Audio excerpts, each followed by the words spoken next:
Olá, este é o tópico especial de Ciência Política. Eu sou o professor Rodrigo Stuf Gonzalez e essa é a nossa terceira aula. Hoje vamos falar sobre transições. O que é uma transição? De uma forma geral, podemos falar de uma passagem de um tipo de regime para outro, ou, também no mesmo sentido, o estágio intermediário entre um regime e outro. O seu uso original veio do campo da economia. O sentido de transições, a partir principalmente da década de 50 do século XX, tem uma relação direta com o debate do marxismo, no sentido da passagem de um modo de produção para outro.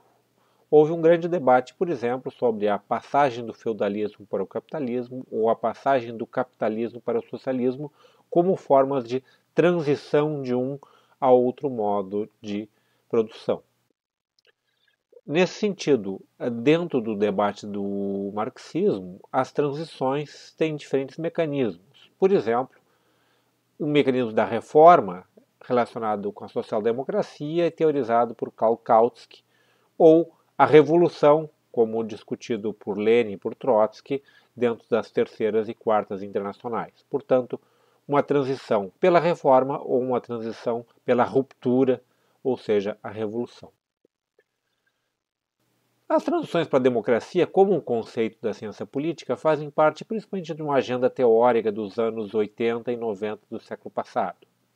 Tem uma relação direta com a teorização feita por Samuel Huntington, quando ele discute a questão de uma terceira onda da democracia. Dentro dessa teorização, haveriam ocorrido três ondas de democracia. A primeira onda, relacionada ao primeiro processo de expansão da democracia, principalmente no mundo ocidental, mais ou menos entre 1890 e 1920, quando houve uma expansão do sufrágio universal, mas que tem uma reversão a partir da década de 30 com uma série de ditaduras. Salazar em Portugal, Franco na Espanha, Hitler, Mussolini, entre outros. A segunda onda seria o processo de redemocratização ocorrido a partir da Segunda Guerra Mundial, principalmente entre 1945 e 1950, com a retomada da democracia em países que foram dominados pelos regimes autoritários no período da guerra e pelo surgimento de novos países que se independizaram a partir do fim do colonialismo.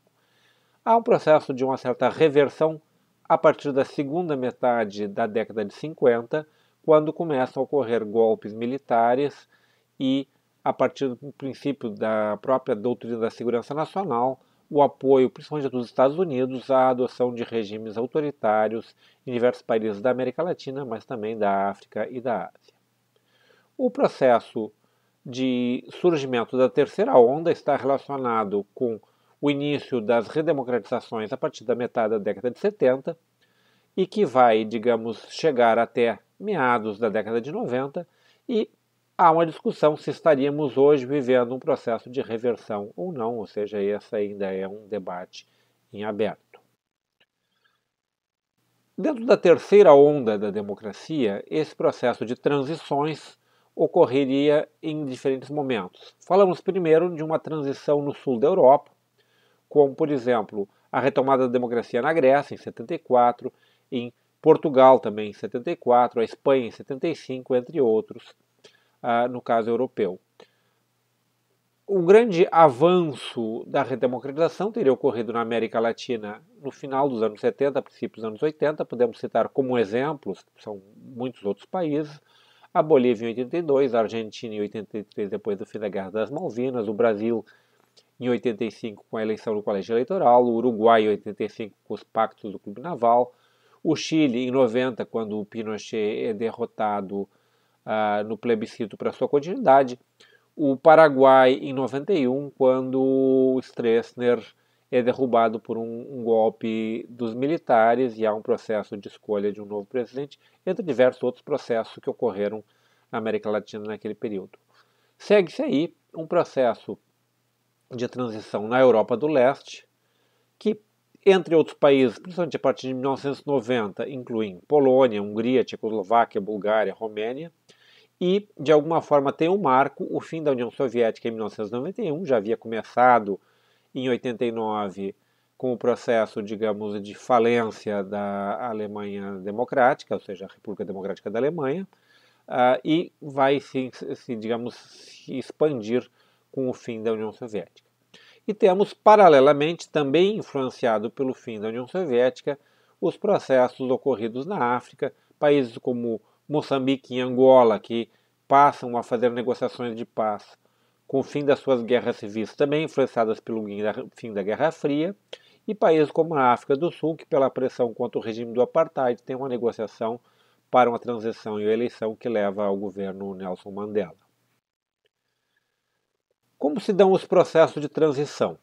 Os autores, em geral, falam de duas fases que podem ser simultâneas ou sucessivas, não necessariamente com uma ordem pré-estabelecida. Uma fase de liberalização do regime, em que voltam a haver respeito aos direitos civis, ou seja, a imprensa passa a ser mais livre ou se reduz à censura, há menor perseguição a adversários do regime, e um processo de democratização, quando os direitos políticos voltam a ser respeitados e pode haver, digamos, um processo de escolha dos dirigentes políticos por parte da população. Esse processo pode ser simultâneo ou não, e dependendo de como ele ocorre, alguns autores falavam na década de 70 da possibilidade de regimes híbridos. Alguns chamavam, por exemplo, de democradura, um país que havia um processo de democratização, porém sem a liberalização do respeito aos direitos civis, ou uma dita blanda, quando havia uma ditadura, porém com alguma liberalização de direitos civis, sem que houvesse uma ampliação dos direitos políticos. Como se dá esse processo de transição? O grande debate é a justificativa da existência de dois modos básicos, o pactuado e o da ruptura.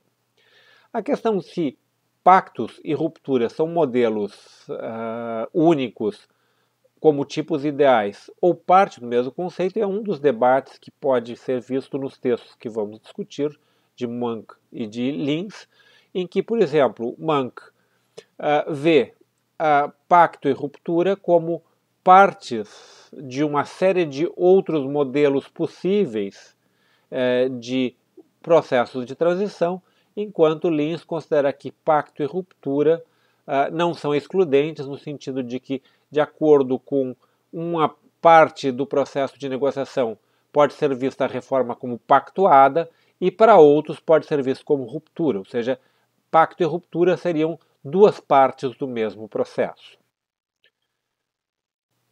Que tipos de exemplos nós podemos ter de modos de transição? Processos baseados na negociação, ou seja, no pacto. Exemplos típicos são os casos de Brasil, de África do Sul, de Uruguai e de Polônia, em que, digamos, o resultado da transição é uma negociação entre o governo e parte da oposição.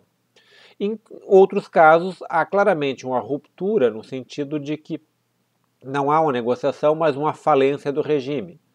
A Nicarágua, com a vitória da Revolução Nicaragüense contra o governo de Somoza, a derrocada dos generais argentinos com o fim da Guerra das Malvinas, a ocupação do palácio e o assassinato de Ceausescu na Romênia, ou seja, um caso mais típico de ruptura, em que o próprio governante é assassinado e, digamos, com isso, desaparece o regime anterior.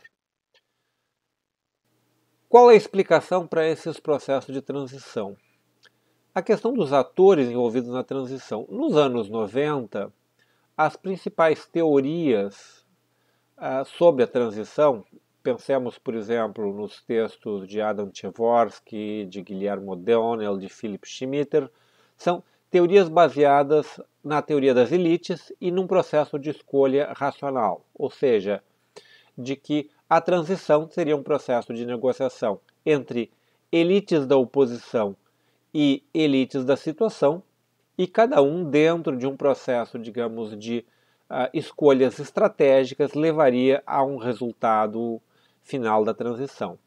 Esses autores tendem a pensar a transição como um processo de variáveis políticas, ou seja, a transição fundamentalmente como uma negociação da estruturação institucional do processo político. Nas décadas seguintes, houve uma grande crítica a esse modelo de explicação da transição, baseado no fato de que deixa de fora as variáveis estruturais, as variáveis econômicas e culturais principalmente. Por exemplo, a influência das crises econômicas no processo de derrocada dos regimes autoritários ou, digamos, da questão de apoio da população ao regime ou perda do suporte de apoio da população, por exemplo, na questão da cultura política, como fatores que também levaram aos processos de transição e aos seus resultados. Um dos debates dentro da discussão dos modos de transição, na relação entre pacto e ruptura, é que efeitos existem na transição, se essa transição foi pactuada ou foi ruptura. A questão é, o regime posterior, que é instalado depois da transição, sofre efeitos do processo?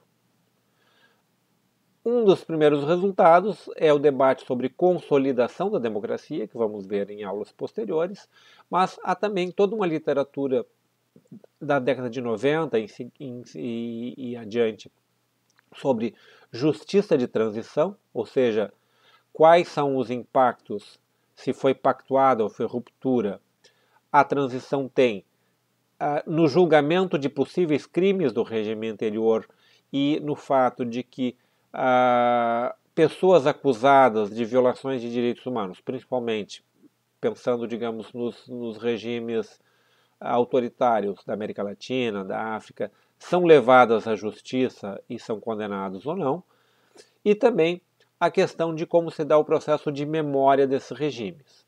Mais recentemente, há um processo de discussão sobre legados autoritários, ou seja, se o fato de que o processo tenha sido de uma transição por pacto ou por ruptura favorece ou não que resquícios do modelo autoritário ainda possam ser encontrados dentro do regime democrático criado posteriormente. Para complementar a nossa discussão de hoje, é fundamental a leitura dos textos do Gerardo Mank e do Juan Lins, onde cada um deles discute a sua perspectiva sobre modos de transição e sua classificação. Leiam o texto, respondam à questão proposta e até a próxima aula.